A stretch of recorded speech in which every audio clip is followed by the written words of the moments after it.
അങ്ങനെ ഇന്ന് ഉച്ചയായപ്പോൾ ഞങ്ങൾക്ക് റൈസ് ഉണ്ടാക്കണമെന്ന് തോന്നി. റൈസ് ഉണ്ടാക്കാൻ വേണ്ടി അപ്പോൾ തന്നെ അരിയൊക്കെ ഇവിടെ ഉണ്ടായിരുന്നു, സാധനങ്ങളൊക്കെ ഉണ്ടായിരുന്നു. അപ്പോൾ ചിക്കൻ മേടിച്ചിട്ട് വന്ന് വേഗം ചിക്കൻ വറുത്ത് വെച്ചായിരുന്നു. ആ ഒരു 3/4 മണിക്കൂർ കൊണ്ട് ഉണ്ടാക്കണം. 12 മണിയൊക്കെ കഴിഞ്ഞ് റൈസ് പെട്ടെന്ന് റെഡിയായി.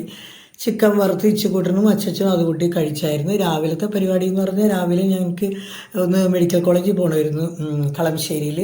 എൻ്റെ ചിറ്റ കിടപ്പുണ്ട്. അപ്പോൾ അവിടെ പോയി വന്നപ്പോഴാണ് ഈ ചിക്കനൊക്കെ മേടിച്ചിട്ട് വന്ന് ഞങ്ങളതൊക്കെ റെഡിയാക്കിയത്. രാവിലത്തെ കറിയൊക്കെ ഉണ്ടായിരുന്നു. വൈകുന്നേരം വീണ്ടും ഞാനെന്നാൽ വറുത്തതല്ല, അത് കാരണം ചിക്കൻ കറി വെക്കാമെന്ന് ഓർത്തുകൊണ്ട് വെച്ച് അതിൻ്റെ ഇടയ്ക്ക് കട്ടൻ ചായയൊക്കെ ഉണ്ടാക്കി അതൊക്കെ കുടിച്ച് ചിക്കൻ കറി വെച്ചുകൊണ്ട് ഇതപ്പോൾ 5 വന്നായിരുന്നു. 5 വന്ന് പിന്നെ 5 ബാക്കിയുള്ളത് 5 നോക്കിയായിരുന്നു. ഞാൻ സവാളയൊക്കെ വഴറ്റിക്കൊണ്ടിരുന്നപ്പോഴാണ് 5 വന്നത്. പിന്നെ ചിക്കനൊക്കെ എടുത്തിട്ട് 5 ചിക്കൻ കറി റെഡിയാക്കി. അങ്ങനെ ഇരുന്നപ്പോഴാണ് ഉണ്ണി സിനിമക്ക് പോകാൻ ബുക്ക് ചെയ്തിട്ടുണ്ടായിരുന്നു. ഫോറം മാളിലാണ് ഞങ്ങൾ പോകുന്നത്. അപ്പം ഞങ്ങൾ പോകാൻ വേണ്ടി ഈച്ചക്കൂടെ ചെരുപ്പൊക്കെ ഇടിയാണ്. അപ്പോൾ എല്ലാവരും നേരത്തെ ഭക്ഷണമൊക്കെ കഴിച്ചിട്ട് ഞങ്ങളപ്പോൾ സിനിമക്ക് പോകണേന് അപ്പുറത്തുനിന്ന് മാളുവിനെ വിളിച്ചിട്ടുണ്ടായി. അങ്ങനെ മാളും ഉണ്ട്. അങ്ങനെ ഞങ്ങളെല്ലാവരും കൂടി